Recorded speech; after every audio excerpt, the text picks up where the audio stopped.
Hey guys, tonight we're stepping into something a little grimy, a little sweaty, and way more real than anything Hollywood's ever shown you. You're waking up on the day of a medieval battle, but there are no trumpets, no perfectly polished armor, no inspiring speeches that sound like they were written by Shakespeare, just mud, body odor, and dread. You're lying under a makeshift lean-to, if you're lucky enough to have one, wrapped in a damp wool blanket that smells like sheep. Someone's elbow is jammed into your ribs. Someone else is snoring like a hog. Your back is sore from sleeping on a root, and the dawn chill cuts through your clothes, which you haven't taken off in 2 days. This is not a glorious start to your heroic sagates, a stiff, itchy, miserable one. Your first thought isn't about honor or victory. It's about whether your stomach will hold out until you find something vaguely edible. Breakfast? If you're a common foot soldier, it might be a chunk of dry black bread, crusted with yesterday's dirt. Maybe some onions or garlic, if you were clever enough to steal some. Water comes from a leather flask that smells like every soldier who's ever used it. If it doesn't taste like mold, it tastes like iron. Either way, it's warm. You get up, stretch your sore limbs, and immediately regret it. Your legs feel like you've already marched 10 miles today. You take a moment to relieve yourself behind a bush, or more likely, a ditch that's seen way too many others do the same thing. Sanitation isn't exactly a top priority here. There are flies, a lot of them, and the air already smells of unwashed bodies, animal dung, and anxiety. Nearby, a more seasoned fighter, someone with a few teeth missing and a long scar across his jaw, tightens the strap on his gambeson and mutters something about just another day. You envy him, in a weird way. He looks like he belongs here. You, on the other hand, are still trying to stop your hands from shaking. If you're lucky or unlucky enough to be of higher status, you might have spent the night in a tent instead of on the bare ground. But even then, your straw bedding probably has lice, and your squire's snoring is just as obnoxious. The only real difference is your breakfast might have included some cold meat or wine. Either way, comfort is an illusion today. You're going to bleed the same red as everyone else. There's no pep talk before battle. Your commander might wander through the ranks, barking last-minute instructions or shouting vaguely inspirational nonsense like, "Hold the line," or "God is with us." You're not convinced. Your boots are leaking, and your armor, if you even have anise, chafing in places you don't want to talk about. You didn't enlist because of patriotism. You're here because you needed food, or your lord demanded it, or someone promised you plunder. The reality is, you might die for a piece of land you'll never own, and a king you'll never meet. As you shuffle to your place in the formation, you pass a row of younger boys barely fifth entering to look brave. One is still clutching a carved token from his sister. Another is whispering a prayer. A few look like they're about to throw up. Honestly, you're not far behind. Here's a historical fact that rarely makes the movies. Most battles were over in a couple hours. That's it. Not a day-long epic. Just a few brutal hours of screaming, smashing, slipping, and dying. And despite what films love to suggest, most soldiers weren't highly trained warriors. They were farmers, blacksmiths, shepherds, people like you who got handed a spear and told to stab whoever wasn't wearing the right colors. A fun little fringe tidbit. Some soldiers tied charms to their belts or buried lucky trinkets near the camp the night before. Not for magic, necessarily just out of desperation. When everything smells like death, you cling to whatever hope you can find. And here's where it gets interesting. Historians still argue whether the average medieval soldier truly believed in divine protection on the battlefield, or whether it was all just public show. After all, fear of hell was real, but so was the fear of being gutted by a guy named Oswald who smelled like goats. So now you're standing there, in line with your unit. The mist is rising off the field. You hear the sound of metal clanking, horses snorting, and someone retching. You try to ignore the fact that your knees are shaking. This isn't an action movie. There's no rousing soundtrack, just a wind that cuts through your padded armor and a sense of doom that's becoming harder to swallow. You steal a glance across the field. The enemy is forming up too. They look just as ragged and nervous as you. Some are waving banners.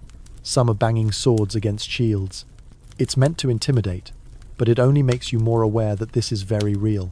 One last check. Your belt is tight. Your spear isn't cracked. Your helmet fits snugly. You take a breath. It smells like old sweat, manure, and campfire smoke. This is it. There's no turning back now. And deep down, You're thinking the same thing. Every poor soul here is thinking, I hope I don't die today, but if I do, I hope it's fast. Now it's time to get dressed, if you can call this dressing. You're not putting on shining plate armor no matter what the movies told you. That stuff's expensive, heavy, and mostly reserved for nobles, knights, or people with serious money. You're layering up in what's probably a worn-out Gambasona thick, quilted jacket that feels like someone stuffed an old mattress with straw and stitched it together with hope. It's heavy, itchy, and smells like sweat from 3 previous owners. First comes the linen undershirt, already damp from morning dew, and probably riddled with stains you don't want to investigate. Then the gambeson goes on. It's stiff from dried blood in some places, and the laces don't quite tie right anymore. You fumble with the ties, curse under your breath, and hope it doesn't split open when someone swings at you later. If you're one of the lucky ones, you get a male Hoberka long shirt made of thousands of tiny iron rings. It's impressive, but it's also a nightmare. It pulls on your shoulders like a toddler hanging from your neck. It pinches your skin in random places. It smells like rust and wet dog. And worst of all, it's cold in the morning and boiling by noon. Now the helmet. You lower it over your head, and the world instantly gets darker and louder. It doesn't sit quite right, and the chin strap rubs against your neck like it's trying to shave off a layer of skin. The inside is padded, but that doesn't mean it's comfortable. It just means it doesn't rattle as much when you move. You breathe in and get a strong hit of onions and dried spit. Someone definitely wore this before you. Probably didn't clean it either. Us for leg protection? Don't expect full greaves. Most soldiers only get thick wool trousers, or, if they're lucky, bits of leather strapped on haphazardly. Your boots are more like stitched together leather socks, softened by mud and repeated failure. They're about as protective as wearing damp loaves of bread on your feet. Your weapon isn't some elegantly forged longsword with a jeweled hilt. It's a spear, rough wood shaft, steel head, a little wobbly if you poke it too hard. Why a spear? Because it's cheap, easy to train with, and it keeps enemies at just enough distance to maybe, possibly, not get your face chopped in half. You might have a backup dagger tucked into your belt, not for heroic last stands, mostly for desperate scrambles when things go very, very wrong. A few soldiers have shields round, battered, and covered in mismatched paint. They're not decorative. They're lifesavers, if you know how to use them. You try a few practice swings, just to warm up. Your arm already feels sore. That's a problem. But there's no time to dwell on it. There's a small ritual that happens before most battles. Not an official one. Just small, personal habits that keep fear at bay. Some soldiers kiss a wooden cross. Some trace a symbol in the dirt. One guy beside you always hums the same 2-note tune. Another spits on both palms and mutters something about the old gods. Nobody judges. Everyone's afraid. Here's a solid historical fact. Armor didn't make you invincible. It made you tired. Even a well-made suit limited your vision, hearing, and movement. Most real combat relied more on endurance and footwork than on heroic swordplay. Being strong helped, but being smart and fast helped more, and no armor could fully protect you from exhaustion. Now, for a weird little detail you won't find in many textbooks. Some soldiers stuffed their helmets with dried moss or cloth soaked in vinegar. Supposedly, it helped with the smell or protected from surprise, vomit-inducing moments when the fear kicked in. Fringe stuff? Definitely. But when you're about to walk into a meat grinder, you try anything. And yes, historians still argue whether most men went into battle fully armored or carried gear until the last possible moment to avoid overheating. Some records suggest entire groups dumped extra weight right before the clash. Others insist knights wore everything from dawn until dusk like iron-clad sweat machines. Either way, you're starting to feel the heat, and you haven't even moved yet. You flex your fingers. The leather gloves don't fit well. One fingertip is already going numb. The sun's rising, and you can hear the rustle of armor and equipment all around you. People fidget, stretch, murmur prayers. Your commander rides past, inspecting the line. He doesn't look at you. He barely looks at anyone. He's focused, stern, trying not to let the tension show. But his horse is twitchy, and that tells you plenty. Your back itches under the layers, but you can't reach it. Your mouth is dry, despite drinking from that awful flask earlier. Your heart beats too fast, thumping in your ears. But everything's in place. The armor's on. Your weapon is ready, and your spot in the line is set. You take one last glance at the sky. It's pale blue, streaked with grey. Birds fly overhead oblivious, uncaring.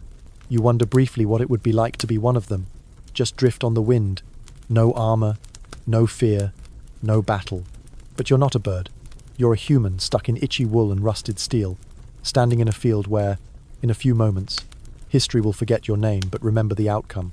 So you grip your spear a little tighter, roll your shoulders, and brace yourself. It's almost time. You're in the line now, shoulder to shoulder with a bunch of men who look just as terrified as you feel.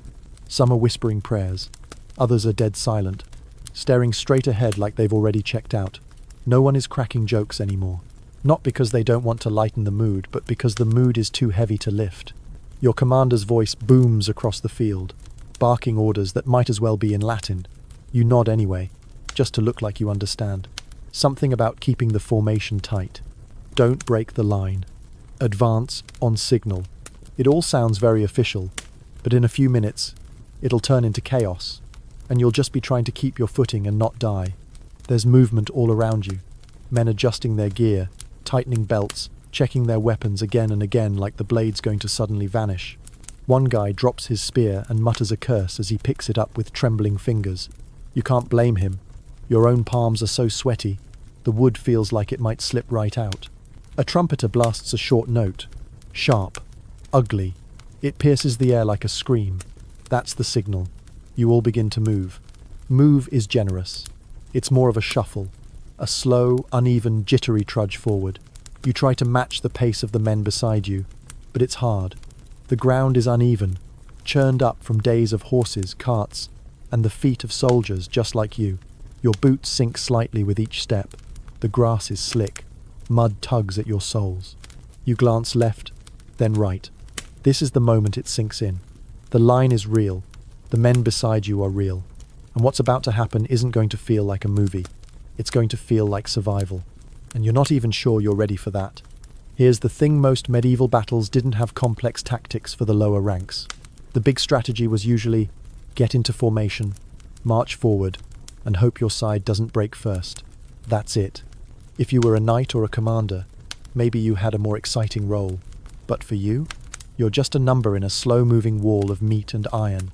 A quick side fact to make you blink twice: some chroniclers recorded that formations were so tightly packed that when a soldier fell, he sometimes didn't hit the ground right away. He'd stay upright, sandwiched between the men around him, until someone else tripped over his legs. You'd think it's an exaggeration, but try walking in a packed group of 50 people all afraid to look weak, and you'll see how fast your feet stop being your own. As you march, you start to hear it, the distant sound of the enemy, their own commands being shouted, their drums beating, the occasional clang of a weapon testing weight. It's not close yet, but it's coming. You can feel it in your stomach, which has now officially turned into a knot of old bread and acid. Then comes the weirdest moment of all the waiting. You stop. The line halts. You're still far from the enemy, maybe a few hundred paces, but now you're just waiting. No one moves. No one talks. The air is thick with tension. The kind of tension that makes your ears ring and your legs feel like they're vibrating. One guy near you starts breathing too loud. Not panicked, just fast. Controlled, like he's trying to hold it together. You relate more to him than you'd like to admit. This pause, it might last seconds, or it might drag on for minutes. Historians still debate whether this final moment of stillness was tactical or just a side effect of too many people trying to organize chaos. Some think it was a deliberate attempt to psych out the enemy. Others argue it was just confusion, leaders trying to fix misalignments before everyone slammed together. Whatever the reason, the silence is the worst part. Until, of course, someone yells. It starts with a roar from one side, then the other. War cries, banners shaking in the wind. And just like that, everything starts moving again, but faster this time. You try to keep formation, but it's like holding hands during an earthquake. Feet slip, bodies bump into each other. Someone behind you pushes forward too fast. The guy in front stumbles. You're trying to stay upright and keep your spear at the ready, but it's not easy. Your body wants to rune a collapse. Your brain is screaming in 3 languages. Go, stop, survive. And then you're close enough to see faces. The enemy line is right there. Men just like you. Some with beards, some clean-shaven, eyes wide, mouths shouting. They're not faceless monsters. They're scared too. That's the part no one prepares you for. It's not good versus evil. It's just people. And those people? They're about to slam into you. You dig your heels in, adjust your grip, lower your spear. There's no plan now. Just instinct. Your body takes over because your brain has checked out. And in the final moments before the clash, all you can think is, please let this be quick. You smell them before you fully see them. That sour, musky wave hits your nostrils like a bucket of old socks and barnyard stew. It's body odor, sweat, wet leather, horse dung, and something else fear. Pungent, thick, almost visible. The stench of the enemy rolls across the field on a breeze that suddenly feels way too warm for your liking. Your eyes lock onto the opposing line. They're not mythical beasts or faceless armies like in the stories. They're men, just like you. Some are shaking. Others have that wild, empty look, the kind of stare people get right before a bar brawl or a bar mitzvah they didn't want to attend.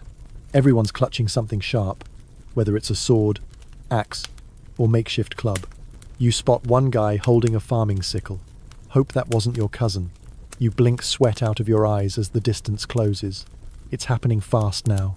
You're moving forward, they're doing the same, and it's like watching two waves race toward each other, knowing the crash is coming and still being powerless to stop it. And here's the historical fact in all this. A lot of medieval armies didn't wear matching colours or shiny armour. That's a Hollywood thing. Real battles. Everyone looked like they got dressed in a hurry during a fire drill. Maybe they wore a coloured strip of cloth on the arm to say, "I'm one of you. Don't stab me." But even that wasn't consistent. Mistaken identity was common. Soldiers killed their own men all the time. You probably will too. And then it happens. Not the dramatic, slow-motion, cinematic moment where blades lock and eyes meet across swords. Number. It's a crash. A thudding, cracking, disorienting collision of bodies and weapons and weight, like being hit by a cart while sprinting downhill. You jab your spear forward, but it glances off someone's shield. Someone else barrels into your side. You stumble, catch your balance barely. Now it's every man for himself. The formation you were in? Gone. Melted like ice in summer. You're surrounded by shouting, shoving, grunting men. You swing, thrust, duck. You don't think. Thinking will get you killed. You act. You react. And you pray your reflexes don't betray you. Someone screams near your left ear. Not a dramatic death wail. Just a sudden sharp yelp like a kicked dog. You glance and see a man clutching his arm, blood soaking through his sleeve. He doesn't fall, just backs away, eyes wide with disbelief, like he didn't expect this to hurt. A man lunges at you with a club. You try to parry but instead get clipped across the shoulder. It's not deep, but it's enough. Pain flares. Your spear is gone. You don't even see where it flew. You scramble for your side dagger. It's there. Good. You pull it out, jab at anything that moves too close. The ground is a mess. Mud churned with blood. Someone slipped, rolled, didn't get back up. You step over him, nearly trip. Your ankle twists but holds. Another soldier slams into you, pushes past. You think he's on your side, but who can tell anymore? Here's a strange tidbitsome soldiers stuffed herbs in their nose to block out the smell of battle. Lavender, thyme, even wild garlic. Didn't always work, but it made them feel like they had some control. You wish you'd done that. Right now your nose is assaulted by the worst mix of metal, sweat and open wounds you've ever known. The sound is unbelievable. Not the elegant clang of swords. It's a mess. Screams splintering wood. Men shouting commands no one's following. You can't even hear yourself think. That ringing in your ears? It's going to stay there for hours. Days, maybe. It's chaos turned up to 11. And here's the kicker: historians still argue about how organized these clashes actually were. Some say units maintained structure for at least the first few minutes. Others believe it broke down instantly into individual brawls. Based on what you're living through right now, it's definitely the second one. This isn't war. This is a crowded riot with weapons. A guy swings a mace at you. You duck. Barely. It whistles past your head and cracks into someone behind you. You don't look back. You shove forward instead, using your shoulder like a battering ram. You're not trying to kill anyone at this point. You're just trying not to be the one who gets killed. You catch a glimpse of a banner your side's emblem torn, muddy, and half on the ground. A few soldiers are rallying around it, trying to regroup. You move toward them, stumbling over a corpsino. Not a corpse. He's alive, clutching his stomach, mouthing something you can't hear. You keep going. Your breath is ragged. Your arms are trembling. Your dagger feels heavy now. You barely remember how to use it. All around you, it's like a nightmare you can't wake up from. And yet, you keep moving. Because the moment you stop, you're done. And then, like flipping a switch, it slows down. You don't notice at first, but then you realize fewer shouts, fewer bodies slamming into you. You've pushed through the thick of it. For now, you fall back a step, chest heaving. Blood, not all of it, yours drips from your glove. Your legs are shaking, but you're still upright. And in a medieval battle, that counts as winning. You don't see the arrows at first. You hear them, a strange whooshing whisper, like the wind changing direction all at once. Then a few thuds, a scream, a shield clatters to the ground, and then someone near you just drops, like a sack of flour. No warning, just gone. You look up. That's when you see it. A black cloud moving through the sky. Not smoke, not birds, arrows. It's not a gentle drift. It's a storm, a swarm. Hundreds of them slicing downward in deadly arcs. You throw up your shield, or duck behind someone else's. It's all instinct now. There's no time to think, no time to judge the angle or distance. You just move. The arrows fall in waves. You hear them hit helmets, shields, arms, dirt. One slams into a guy beside you straight through his thigh. He doesn't even yell. He just gasps and collapses, looking down like he can't believe it's real. Your breath catches in your throat. You're trying to make yourself smaller, trying to keep moving but also not stand out, which, yes, makes zero sense. But you do it anyway, because your brain is now in full panic mode, running on pure survival instincts and very poor logic. Historical fact here, arrows weren't always about precision. They were about panic, psychological damage, disruption. Yes, they could kill, but mostly, they turned tight formations into frightened messes. Archers weren't trying to snipe individuals. They were trying to turn soldiers into terrified scatterings of meat and confusion. And judging by the way your unit is breaking apart right now, it's working. There's shouting, someone screaming for the line to hold, another voice yelling to spread out. Contradictory orders flying through the chaos like the arrows themselves. You try to make sense of it, but it's just noise and fear. You keep moving, ducking, pushing forward. And here's a grim little tidbit: some armies used arrows dipped in animal dung to infect wounds. Not always, but it happened. Infection wasn't just bad luck, it was weaponized. If you got hit and didn't die, you might still lose the limb, or worse. So yeah, even a shallow arrow wound could be a slow, rotting ticket out of this life. Another volley comes. This time, you're more prepared. You crouch, hold your shield over your head. The sound of arrows slapping into wood and dirt is everywhere. It's like a rainstorm made of razors. You hear another man cry out, not a heroic scream, just a high, panicked wail. He grabs at his neck, then falls face first into the mud. And just when it feels like it might never stop, it does. The sky clears.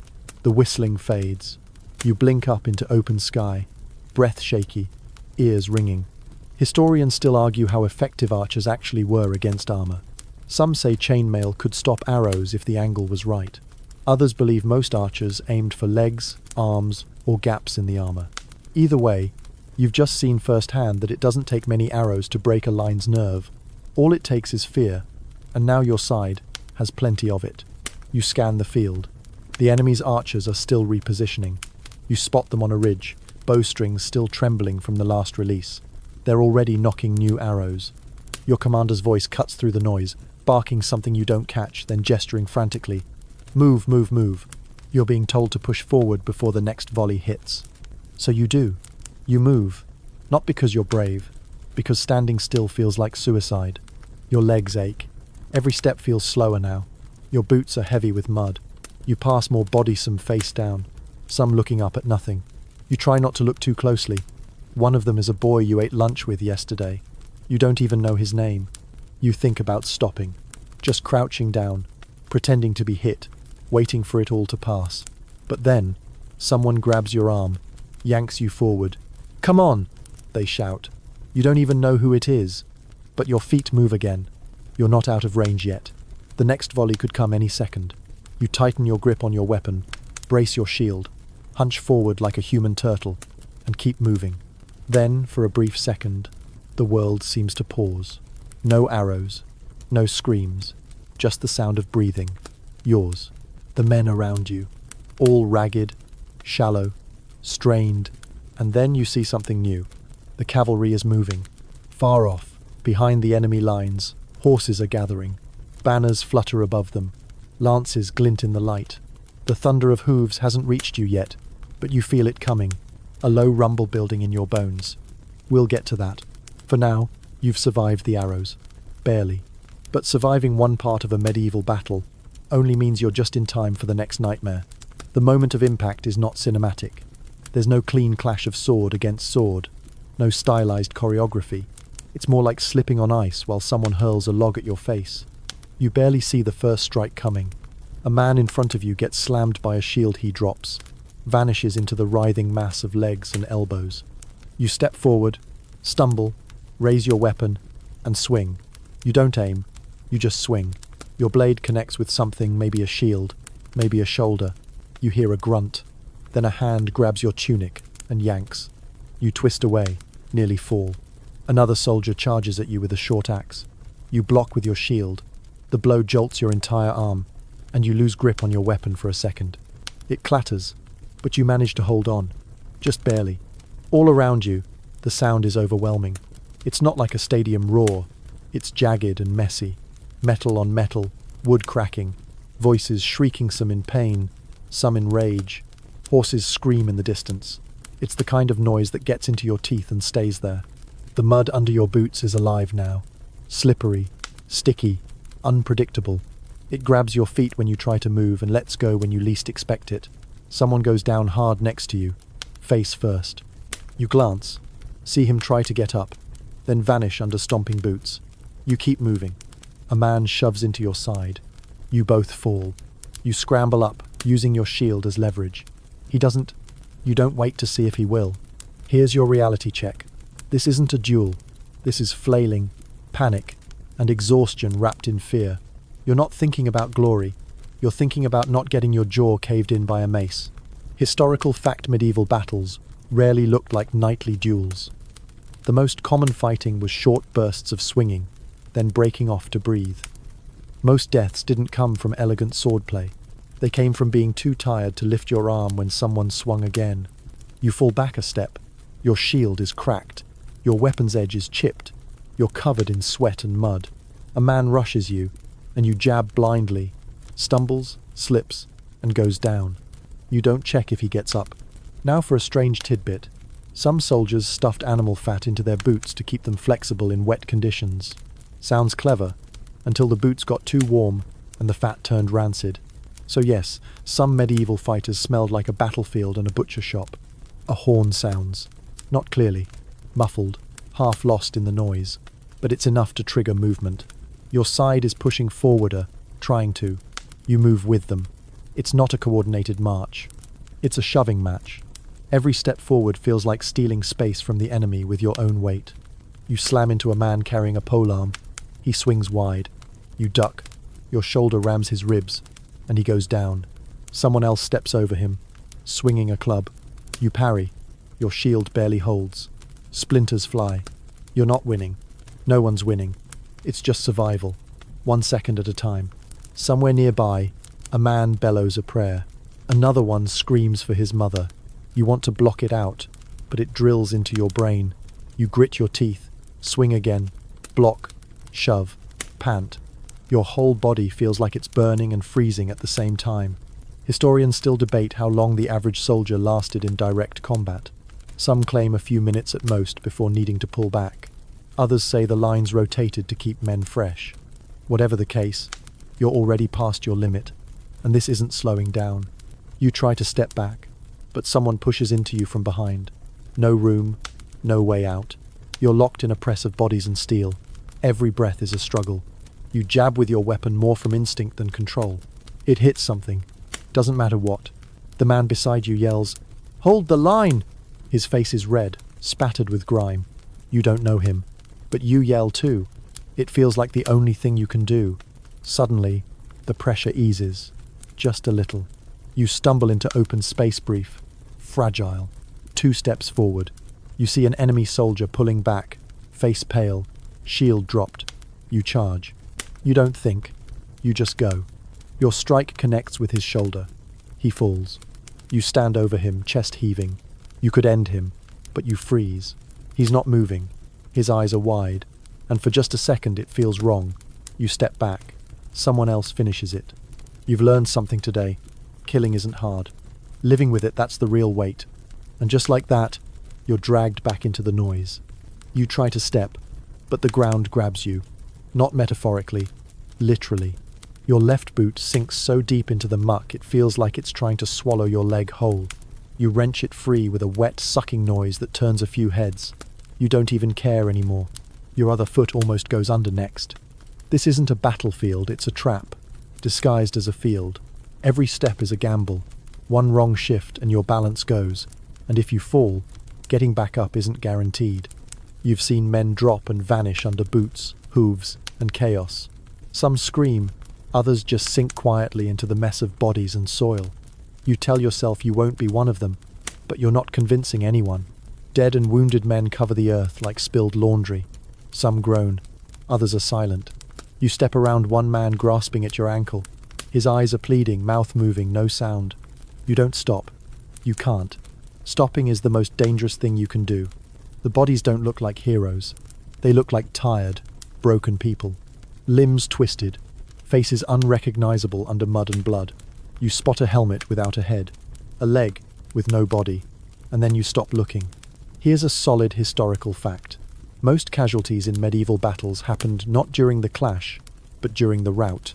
That moment when one side breaks and runs, that's when the real slaughter begins.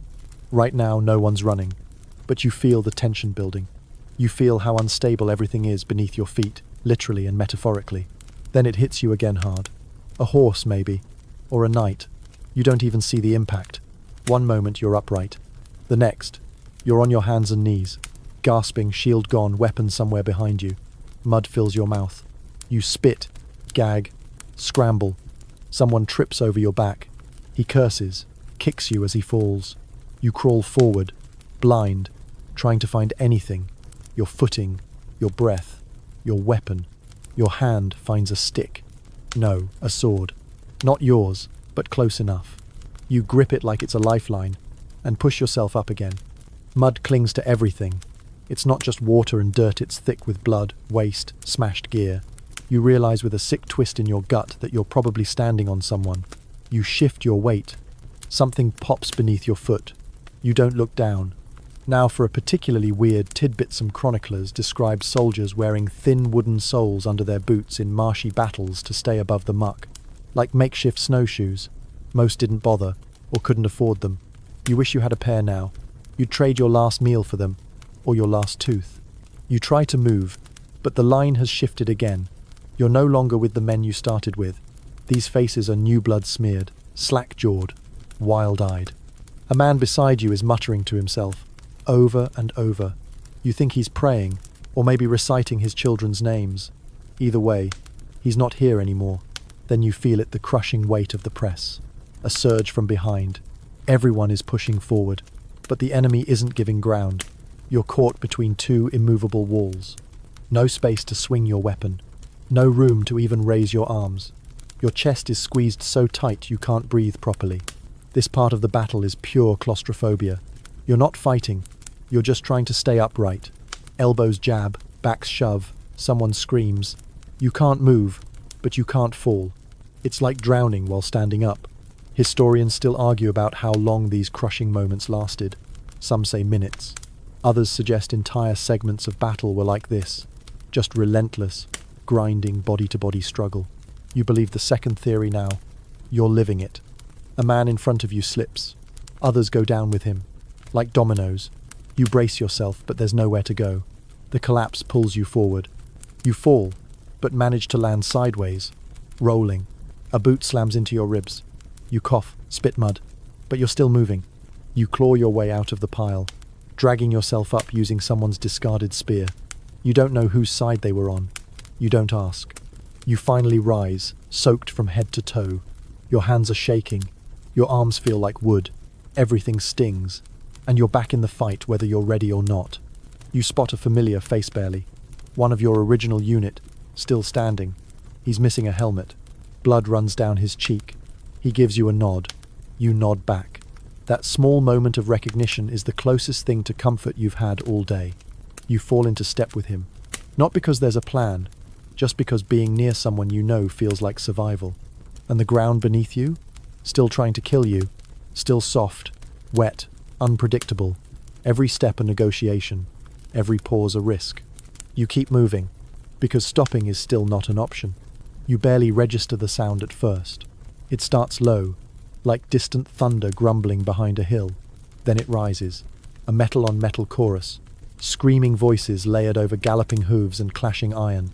You turn your head and that's when it hits you. The noise. It's not just loud, it's overwhelming. A full-body noise. A pressure. Like standing next to a collapsing building while inside a cathedral made of bells. Your ears ring from every direction. Shouts, screams, commands, crashes, bones breaking, shields splintering, horses crying out. There's no rhythm. Just a constant, rolling avalanche of sound that makes it impossible to think. Your helmet vibrates with it. Your ribs seem to echo it. You feel it in your teeth. You try to speak to the soldier next to you, but your words vanish in the air like steam. He doesn't even glance at you. Maybe he didn't hear. Maybe he doesn't want to. Either way, you're alone again, surrounded. Shoulder to shoulder, but alone. A horn blares somewhere. Maybe your sides. Maybe theirs. No way to tell. Your ears are ringing too hard now. You shake your head, try to focus. You squint at the field. It's just movement and colour and smoke. Everything blends together. Historical fact, many accounts from actual battles describe soldiers going temporarily deaf from the noise. Not metaphorically, literally. Their hearing dulled or vanished entirely for hours or days. Some were never the same again. The human ear just wasn't designed for this much chaos in one concentrated place. The clang of metal isn't like what you hear in movies. It's not elegant or sharp. It's dull, brutal, like hammering a skillet against a wall again and again while someone screams in your ear. And that's just the background. What really gets to you is the mix, the dissonance. The cries of pain aren't theatrical, they're sudden, ugly, real. A man shouts when his leg is crushed. Another gasps like he can't find air after taking a blow to the chest. You hear a repeated, "No, no, no," from someone on the ground. You can't see him. You don't want to. Then there's the horses. Most people forget about the horses. They scream too. A sound that doesn't sound like it should come from an animal. It's higher, raw. When a horse goes down, it's not just a fall, it's a crash. A thrashing mess of muscle and gear and hooves. You see one roll onto a soldier. He disappears under it, doesn't come back up. You try to hold the line, but your ears are useless now. You move on sight, on instinct. You copy the motion of the man next to you. If he charges, you charge. If he blocks, you block. Communication's gone. Sound is no longer information. It's a storm. Fringe details some soldiers, particularly veterans, were trained to follow hand signals in place of shouted commands. Not out of military genius, but because they knew no one could hear a thing once the fight started. If your unit wasn't drilled in that, good luck. You spot your commander up ahead, waving a sword in the air, mouth wide open. He's yelling something important. Could be an order. Could be his last words. No idea. You nod, just in case, and keep moving. You hear a sudden burst of clashing steel behind you. You turn too late. A soldier crashes into you. You both go down hard. Your head bounces against the mud. A dull thud inside your helmet makes you wince. Everything spins. When you open your eyes, it takes a second to register what you're seeing. The sky is grey. The noise is muffled, like someone stuffed wool in your ears. A face appears over you. Not friendly. He swings. You roll. Feel the blade slice into your shoulder, shallow but hot. You kick upward, catch his knee. He stumbles. You crawl, grab a fallen shield, barely deflect the next strike. You swing your sword, don't even remember picking it back up. It connects. He goes down. Not dead, but gone for now. You stay on one knee, gasping, heart slamming in your chest. You try to listen, hear anything useful, but it's just roaring. Distant, close, inside your skull. Your ears feel full of sand. And here's a strange debate. Historians still argue whether the noise of battle caused more panic than the actual danger. Some believe the sound alone could break a unit's morale. Others say it was only ever the blood and fear. From where you're kneeling, it's both. The sound feels like it's peeling your mind apart layer by layer. You finally push yourself up. Stagger. The man to your left is shouting something. His mouth is moving fast. Maybe it's a warning. Maybe it's nonsense. You just nod and face forward again. You spot your line ahead. Thinner now. Gaps between men. Someone's limping. Another is missing his weapon entirely and holding a rock. They look like you feel ruined, but still upright. You join them, because as long as you're standing, you're not finished. Not yet. You hear it before you see it, distant thunder, but more rhythmic. Deep, pounding vibrations rolling through the ground like the earth's heartbeat suddenly picked up a war drum. You glance up from the wreckage in front of you, and your stomach drops. The cavalry is coming. And it's not some gallant, slow-motion hero charge. It's fast, wild. Horses kicking up mud, riders lowering long lances, banners snapping behind them like warning flags. From a distance, it looks impressive. Up close, it looks like death on legs. You've heard stories. Cavalry smashing through lines like a hot knife through sheep, swords flashing, hooves crushing bones. And now you're here, on the receiving end. Someone yells, "Shields up!" Another shouts, "Hold!" But panic's already spreading. The line wavers. Men shift, uncertain. Some grip their weapons tighter. Others glance sideways, looking for an exit that doesn't exist. You're trying to plant your feet, hold your shield steady, not show how badly your hands are shaking. A historical fact. Cavalry charges weren't always unstoppable. A well-trained infantry line with braced spears and tight ranks could absolutely hold them off. It worked at Hastings. It worked in plenty of battles. The problem? Your line is neither braced nor tight. It's tired, broken, and half covered in muck. You dig your boots into the mud, raise your shield, lower your weapon. You try to remember what they taught you about stopping a horseaim for the rider, not the beast. Go for the legs. Use your shield to absorb the shock. But let's be honest. Most of that training went out the window the first time someone screamed in your face with an axe. The thunder grows louder. The horses are closer now. You can see the whites of their eyes, the flared nostrils, the spit flying from their mouths. The riders aren't graceful knights. They're tired men like you, faces locked in grim focus, spears aimed right at your chest. Then they hit. The first wave crashes into the line, like a tidal wave made of muscle and metal. Your shield takes the blow, but it's like getting punched by a tree. You go flying backwards, land hard, lose your breath. You hear a scream. Might be yours. Someone lands next to you, arm twisted wrong, eyes wide with shock. You scramble to your knees, see a rider topple. His horse went down, legs tangled in spears. The rider rolls, doesn't get up. Another horse is rearing, its rider slashing wildly. Your comrades scatter or stand their ground. It's chaos again, but with hooves. Here's a quirky little detail. In some battles, cavalry riders stuffed their boots with straw to cushion the jolt of impact. Didn't help much when they fell off, because once you're unhorsed in the middle of a melee, you're just a very well-dressed target. You duck as another rider passes, swinging his sword down at you. It misses, barely. The wind from it whistles past your helmet. You lunge up, stab.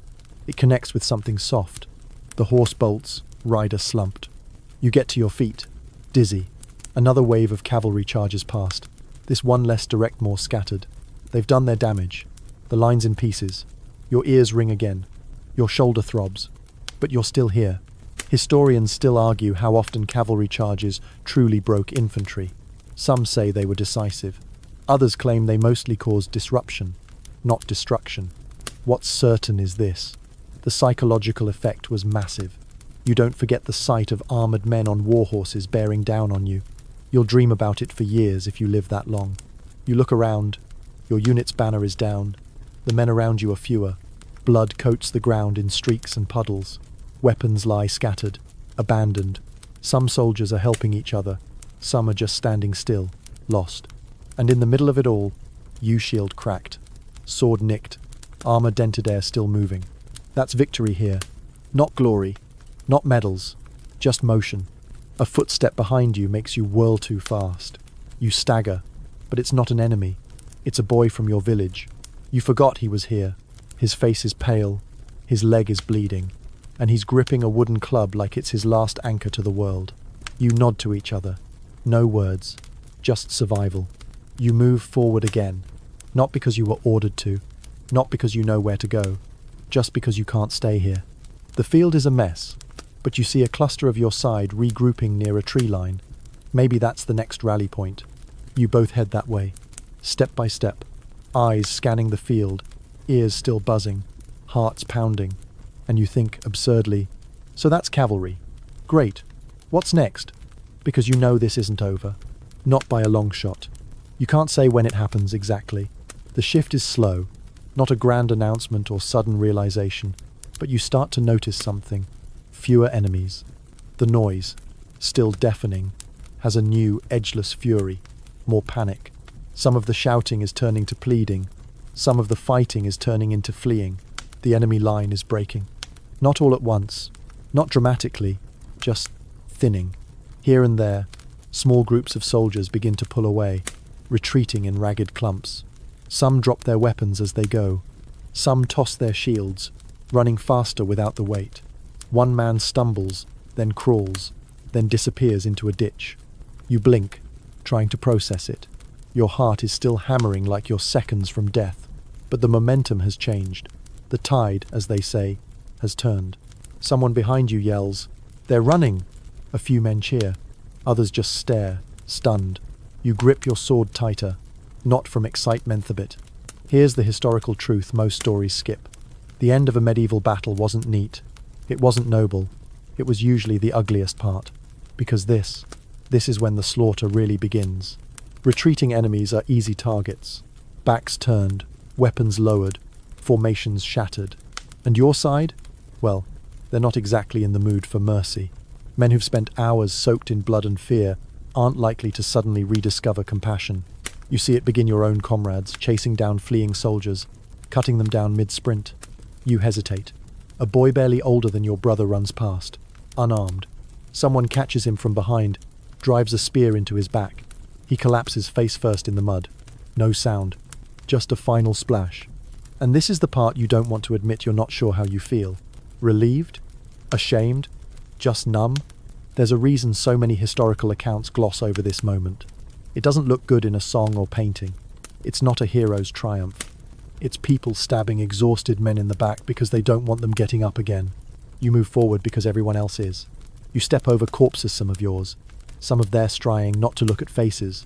You've started recognizing them, and that's worse than seeing strangers. That's how grief sneaks in mid-battle.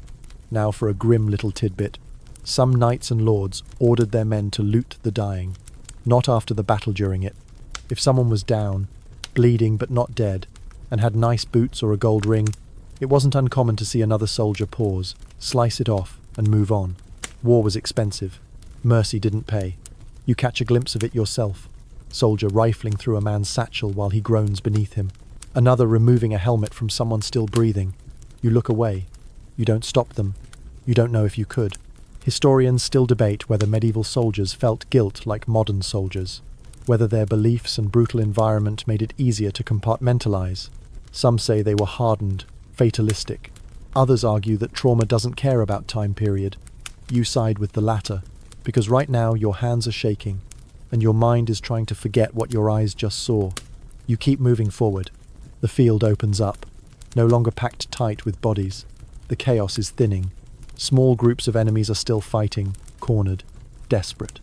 Others are surrendering, dropping weapons, raising hands, kneeling. Your side doesn't always accept it. You pause near one of these pockets. 3 enemy soldiers back into a broken cart, weapons raised, eyes darting. One of your comrades shouts something at them, indecipherable. They hesitate.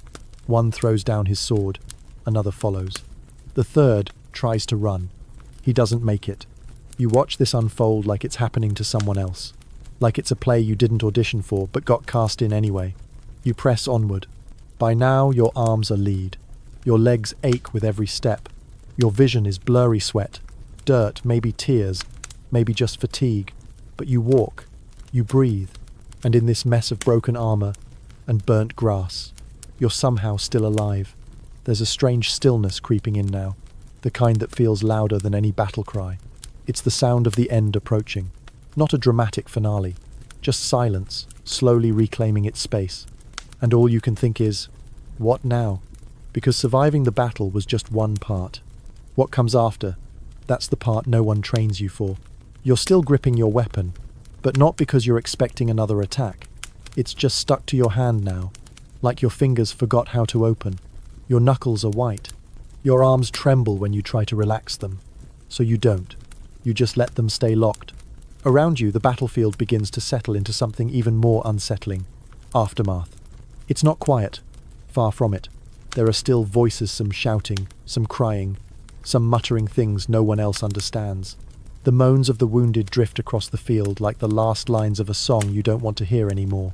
Men walk among the fallen, searching for friends or enemies, or just something that still makes sense. You take a step, then another, and it hits you just how heavy your body feels. Like someone added stones to your shoulders, bricks to your boots. You don't feel heroic. You feel hollow. You glance to your right. A young soldier, maybe 16, has collapsed to his knees. He's holding his head in both hands. Not wounded, just broken. A man walks past him and doesn't stop. Another steps over his foot without looking down. You stand and watch because you don't know what else to do. Here's a historical truth often left out. There were no medics in the way we think of them today. No orderly lines of nurses. No clean tents with white sheets. If you were lucky, maybe a camp follower would try to stop the bleeding. Maybe a priest would murmur something comforting. If you were less lucky, someone might just check if you had anything valuable on you and move on. You walk further. Every few paces, another body. Some curled, some sprawled, some still twitching. You see a man crawling, dragging himself by one arm. You think about helping. You really do. But your legs keep walking. Not out of cruelty. Just because stopping feels impossible now. You're afraid that if you kneel, you won't stand back up. A man nearby screams for water. Over and over. No one answers. Another coughs violently, blood foaming at the edge of his mouth. A horse limps by, riderless, flank torn open. Its eyes roll back as it staggers into the mist. And here's your quirky little tidbit. Some soldiers, after surviving battle, would chew mint or lavender leaves if they could find them not for flavor, but to keep from vomiting when the smell of death settled in. You wish you had some right now. The air is thick with iron and waste. Your stomach lurches every few breaths. You find your way to what was once your unit's rally point. A splintered cart, a fallen banner, maybe a dozen familiar faces, fewer than you'd hoped. You don't speak. No one does. You just sit, or lean, or stare into space. Someone starts to hum a tune, something wordless and old. You close your eyes, just for a second, not to sleep, just to stop seeing. Historians still debate what went through the minds of surviving soldiers in moments like these. Some claim there was pride, even joy. Others believe it was mostly shock, guilt, and the slow, creeping fear that this would not be the last time. You believe the second, because whatever this feeling is, it doesn't feel like winning. Your hand finally loosens. The weapon drops to the dirt with a dull thud. You stretch your fingers. They hurt, but at least you can move them again. A man next to you coughs and chuckles at the same time. Still breathing, he says like it's a joke. You give him a nod. That's all you can manage. You don't know his name, but you'll probably remember his face for the rest of your life. If you make it long enough to remember anything, the sun has shifted in the sky. It feels like both an hour and a year since you woke up this morning. You think about food, about home, about your feet. Everything hurts. You wonder if anyone back in your village is thinking of you, if they'll even know what happened here. Another soldier walks by carrying 3 swords, not for defense, for looting. Armor too. Anything not nailed down or bleeding too much to scream. You don't judge him. You might do the same in another hour. There are no speeches, no drums. No one yells, "We won," because that's not what this feels like. It feels like something ended, but nothing began. You're not sure what victory even looks like anymore. You stare out across the field, what was once grass and soil, now torn apart, soaked in a dozen shades of red. The battlefield doesn't care who won. It just waits for the next time. And you? You're still alive. Somehow. But this isn't the end. You still have to walk home. The battle is over, but nothing feels finished. You're standing in the middle of a graveyard with no headstones, surrounded by bodies that still haven't stopped bleeding, and the only thing louder than the wind is the silence of the dead. You don't remember when you sheathed your weapon. You just know your hands are empty now. Lighter, but not better. Your legs keep moving even though there's nowhere to go. You're not walking with purpose. You're drifting, pulled forward by nothing more than the need to keep standing. You know if you sit, you might never get back up. The smell is everywhere now. Not just sweat and blood, but decay. That early, unmistakable stink that settles in fast on a battlefield. Some of the corpses have already begun to bloat. Flies arrive like it's a feast. You swat one from your face, then don't bother with the next. You're too tired. You hear someone retching in the distance. Someone else sobs softly. A few men begin dragging bodies to a pile. Not enemies, just the fallen from their own unit. You wonder if anyone will ever come back to bury them properly. Probably not. There's a good chance their bones will be here long after the names are forgotten. That's your mainstream historical fact. There were no teams of gravediggers waiting after most battles. Unless the king himself was involved, there were rarely enough resources or time to bury the dead. Most were left where they fell, or burned, or simply looted, and left for the crows. You don't say it out loud, but you already know you'll never return to this place. You'll try to forget it, like a dream, or a nightmare. A man approaches, face bandaged. He asks if you saw his brother. You shake your head. He nods and walks on. That's how it is now. One-word questions. One-word answers. Nobody's talking about what happened. Not really. You all just saw the same horror. There's no point describing it. You pass a group of soldiers sitting in a crooked circle, tearing apart a loaf of bread like it's treasure. One is missing his front teeth. Another has a bandage wrapped around his entire torso. They laugh once. It sounds like glass breaking. Here's your odd little fringe fact. Some armies carried musicians into battle, mostly for signaling, but after the fighting, those same musicians were often tasked with collecting the wounded or calming the survivors. Can you imagine playing a flute in a place like this? You'd rather scream. The sun's starting to dip now. Shadows stretch long across the torn-up ground. You feel every step more deeply. Your feet ache like you've walked for weeks. You've lost a toenail, maybe two. Your boots squish when you walk. You don't want to know why. One of the commanders shouts something about regrouping. No one moves. It takes a second yell before soldiers begin to shuffle into rough shapes again. Not lines, just clusters. There's no more discipline, no more formation. Just groups of men bound by exhaustion and shared trauma. A young man beside you mutters, "Is it really over?" You don't answer, because you're not sure. Historians still argue whether survivors felt pride or shame after medieval battles, whether victory brought joy or just the numbness of not dying. Some say soldiers celebrated, others say they went silent for days. You lean toward the silence. Words don't help here. You see the enemy's remains scattered in the distance. Not just bodies, but armor, shields, banners. Their lines broke hours ago, but what they left behind still lingers. Some soldiers are already rifling through the mess. Looting is common. Nobody even pretends it's wrong. Helmets are worth silver. Swords, even broken ones, can be reforged. You think about joining them, then decide against it. You don't have the energy to scavenge. You look around for someone you knew before this morning. You spot two familiar faces, but they don't see you. You start to wave, then stop. You don't know what to say anyway. And here's the final kick. There's no wagon waiting to carry you home. No feast. No gold coins handed out for bravery. If you're lucky, you'll get a chunk of stale bread and a place to sleep that isn't entirely soaked in blood. Most of you will walk back to the nearest village on foot, boots breaking apart with every mile, wounds stiffening in the cold. No glory, just distance.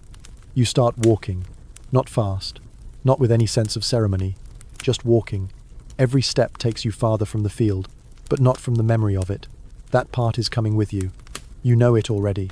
The flash of steel, the screams, the smells, the moments that still don't make sense. This was battle, real battle. Not the versions sung in halls or drawn in tapestries. Not the slow-motion duels or the poetic speeches. Just you, and mud, and fear, and somehow, survival. And as the battlefield fades behind you, you don't feel like a hero. You feel human. You're walking now, slowly, out of the battlefield and into whatever comes next. The sun is low, the air cooler.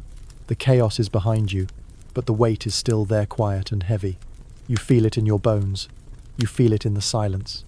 Your body is aching, but not just from injury, from endurance, from everything you carried today that wasn't just a sword or shield, the fear, the decisions, the things you saw that won't fade. Around you, others walk too. Nobody says much. A few cough, a few limp, a few keep glancing back, like they expect it to start again. But it doesn't. The world is still, for now. You pass a tree where someone has carved their name. Just a name, no title, no victory mark. You run your hand along it as you pass, and in that moment, you remember something important. You made it, not by being the strongest, not by being the bravest, just by continuing, by surviving long enough to see the quiet return. So now, as the light softens and the road stretches out before you, breathe. Let your shoulders loosen. Let your thoughts slow. The worst is behind you. And though this battlefield will visit your dreams for a long time, tonight you're done. You can rest.